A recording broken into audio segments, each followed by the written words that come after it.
ॐ भूर्भुवस्वः तत्सवितुर्वरेण्यं भर्गो देवस्य धीमहि धियो यो नः प्रचोदयात्। जय श्री राम मेरे सनातनी बंधुओं। आइए इस सनातन रूपी वृक्ष के जड़ों को सिंचित करें और इसे पुष्पित और पल्लवित करें और इसे इतना विराट और शक्तिशाली बना दें कि हमारे आने वाले वंशज अपने पूर्वजों पर गर्व कर सकें तथा विधर्मियों से अपनी रक्षा भी कर सकें। ये विधर्मी शक्तियाँ हजारों वर्ष से हमारी सभ्यता और संस्कृति को नष्ट करने का अथक प्रयास कर रहा है। तो आइए हम अपने आने वाले वंशजों का भविष्य सुरक्षित करें और उनका भविष्य उज्जवल बनाएं।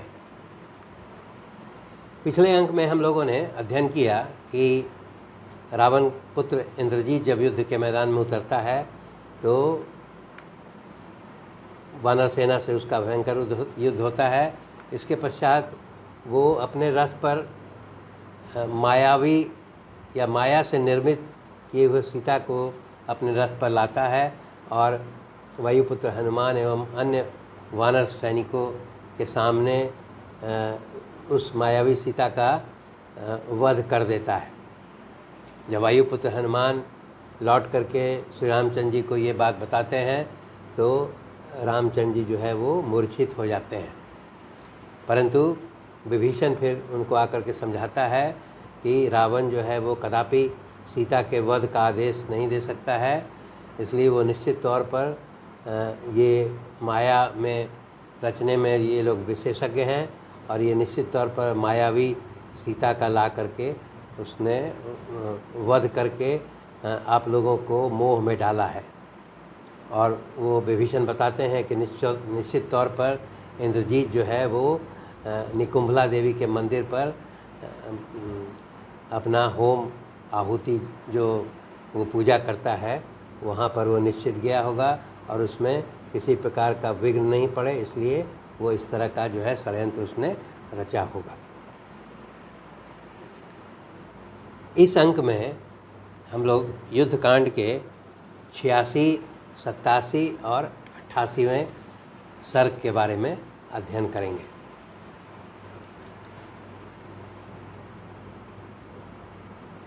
विभीषण के अनुरोध के आलोक में रामचंद्र जी जो है वो लक्ष्मण को इंद्रजीत का वध करने के लिए, उससे युद्ध करने के लिए निकुंभला देवी के मंदिर के पास भेजते हैं।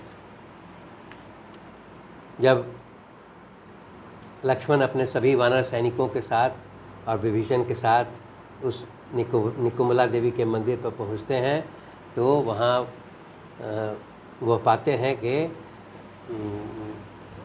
राक्षसों के समूह के सुरक्षा घेरे में वो इंद्रजीत जो है वहाँ वो हवन पूजन कर रहा है। तब विभीषण बताते हैं कि यही निकुंभला देवी का मंदिर है, यहाँ पर एक बड़ा बरगद का वृक्ष है और इंद्रजीत जो है वो हर एक युद्ध के पहले जो है वो हवन पूजन करता है। और विभीषण उनको बताते हैं कि अगर ये हवन पूजन पूर्ण कर लेगा तो इंद्रजीत जो है वो अविजित हो जाएगा, फिर इसको कोई पराजय नहीं दे सकता है। इसीलिए वो विभीषण लक्ष्मण जी को कहते हैं कि अभी उसका हवन जो है इंद्रजीत का हवन पूजन पूर्ण नहीं हुआ है, इसलिए आप अविलंब जो है इंद्रजीत पर आक्रमण कर दें। विभीषण के सलाह के आलोक में सभी वानर सैनिक एवं लक्ष्मण जो है वो राक्षसी सैनिकों पर आक्रमण कर देते हैं और जब आक्रमण करते हैं तो प्रारंभ में जो है सभी राक्षसी सैनिकों का वध करने लगते हैं। इसके पश्चात जब इंद्रजीत को यह ज्ञात होता है कि उसके राक्षस सैनिक जो है मारे जा रहे हैं, तब वो अपना अनुष्ठान या यज्ञ जो है आहुति जो कर रहा था, हवन जो कर रहा था, उसको छोड़ करके बीच में ही उठ जाता है और अपने दिव्य रथ पर सवार होकर के युद्ध के लिए अग्रसर होता है। तब उसके पश्चात जो है वो सर्वप्रथम जो है वो हनुमान जी मिलते हैं उनको, इंद्रजीत को। तो हनुमान पर वो विभिन्न प्रकार के अस्त्रों से हनुमान पर आक्रमण करता है, जिसके कारण जो है हनुमान जो है वो हनुमान का जो मस्तक है वो वानों और तलवार और पट्टिसों और फरसों से हनुमान को घायल कर देता है इंद्रजीत। तब उसके पश्चात जो है वो विभीषण लक्ष्मण से कहते हैं कि हे विभीषण, ये इंद्रजीत जो है वो रथ पर बैठ करके और वायुपुत्र हनुमान का वध कर देना चाहता है। इसीलिए वो लक्ष्मण से अनुरोध करते हैं कि आप अविलंब जो है इंद्रजीत का वध करें। इसके आलोक में फिर वो बताते हैं कि वो इसका विस्तृत ब्यौरा देते हैं कि वो दिखलाते हैं कि देखिए ये जो बड़ा विशाल बरगद का वृक्ष है, इसी को निकुंभला नामक स्थान कहा जाता है। यहीं पर जो है प्रतिदिन इंद्रजीत जो आकर के यहाँ भूतों को बलि देता है, और उसके पश्चात वो भूतों का बलि देने के पश्चात वो उसमें अदृश्य होने की शक्ति प्राप्त हो जाती है, जिसके कारण जो है वो किसी भी युद्ध में अविजित हो जाता है। इसलिए वो विभीषण जो है लक्ष्मण को कहते हैं कि अभी इसका जो आहुति या हवन जो है वो पूर्ण नहीं हुआ है, और ये अभी वहाँ तक बरगद के वृक्ष तक नहीं पहुँच सका है। इसीलिए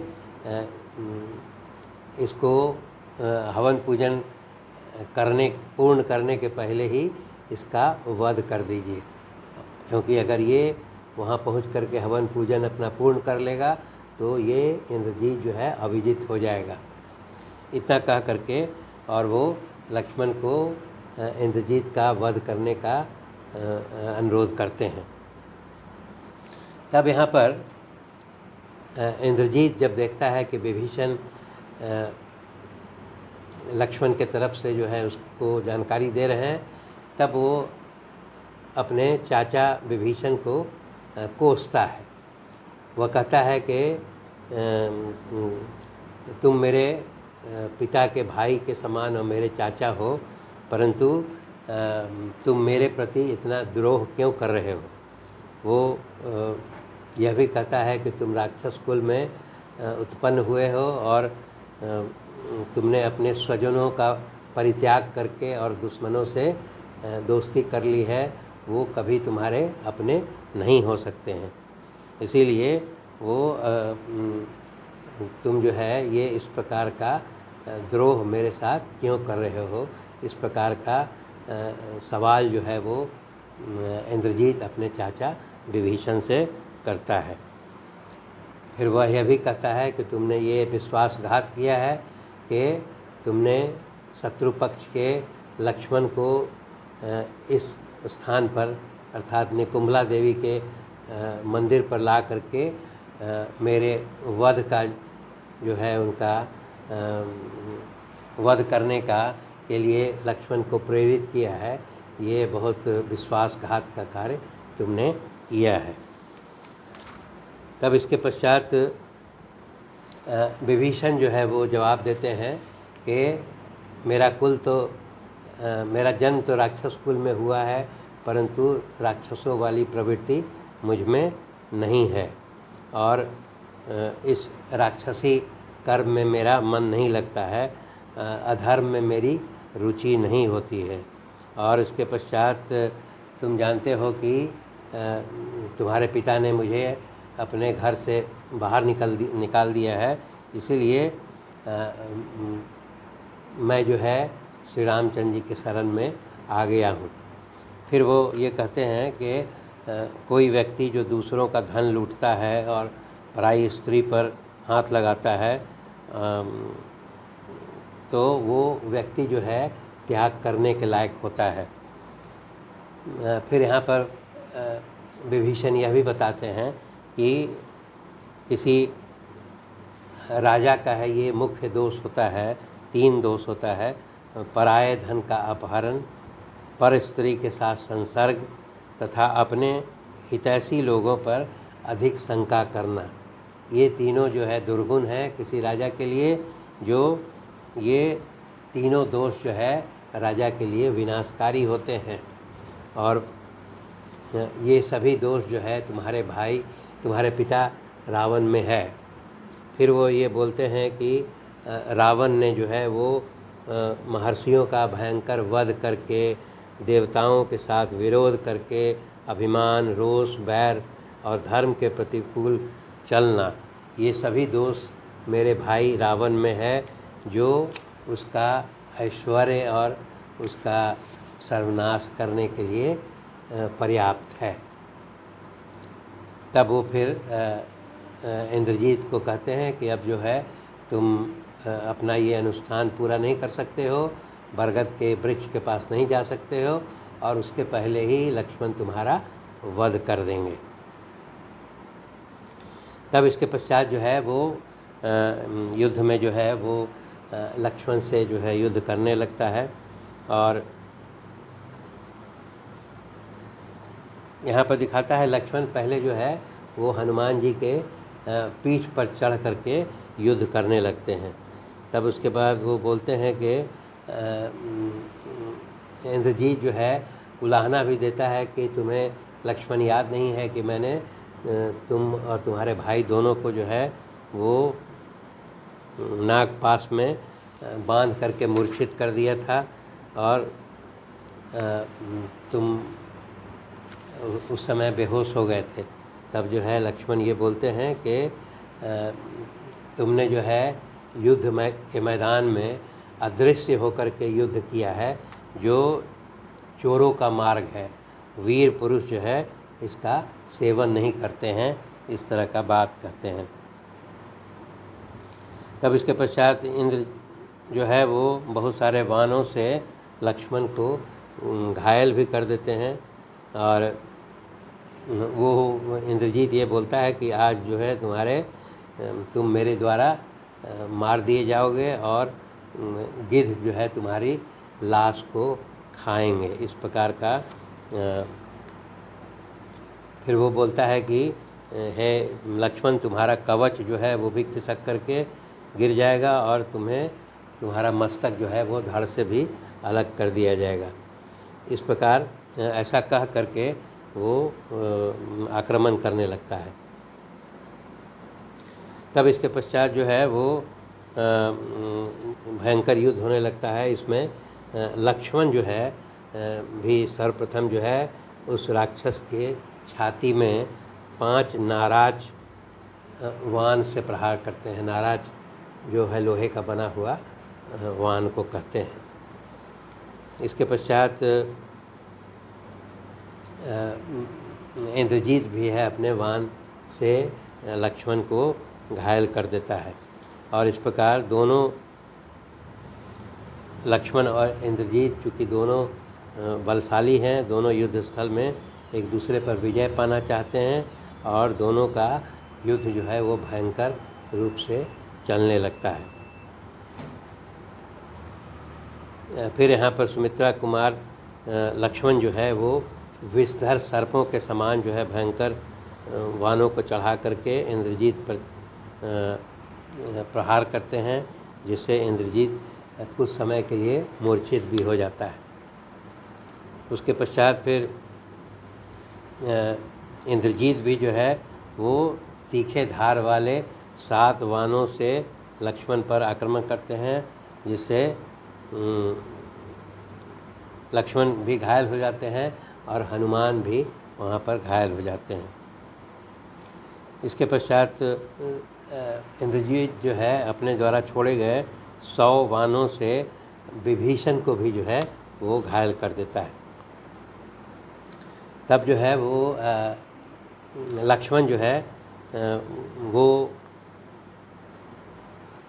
अपने वानों से जो है इंद्रजीत के कवच को, जो सोने का बना हुआ था, और वो उसको काट देते हैं कवच को। कवच के कट जाने से इंद्रजीत जो है वो बाणों से घायल होने लगता है। इसके पश्चात जो है इंद्रजीत भी जो है वो अपने बाणों से लक्ष्मण के दिव्य और विशाल कवच को काट देता है। इस प्रकार दोनों जो है एक दूसरे पर प्रहार करते हैं और दोनों एक दूसरे का कवच वो काट करके गिरा देते हैं। इस प्रकार दोनों वीर जो है लंबे समय तक एक दूसरे पर तीखे बाणों से आक्रमण करते हैं और दोनों में भयंकर युद्ध होता रहता है और दोनों ही के कवच और ध्वज कट गए हैं। इस प्रकार दोनों जो है लगातार गंभीर युद्ध करते रहते हैं, परंतु दोनों में कोई थकावट नहीं होता है। दोनों बलवान जो है सोने के पंख वाले नाराजों से घायल हो शरीर से उनके रक्त बहता रहता है। इस प्रकार जो है दोनों एक दूसरे पर बाणों से प्रहार करते हैं, परंतु दोनों जो है पराजित नहीं होते हैं। बिना थके हुए दोनों में भयंकर युद्ध होता रहता है। जब इंद्रजीत और लक्ष्मण के बीच में दोनों में भयंकर युद्ध होता रहता है, दोनों में किसी का पराजय नहीं होता है हो पाता है, तब वहाँ पर विभीषण जो है वो लक्ष्मण की मदद करने के लिए युद्ध भूमि में लक्ष्मण के पास पहुँच जाते हैं। धन्यवाद।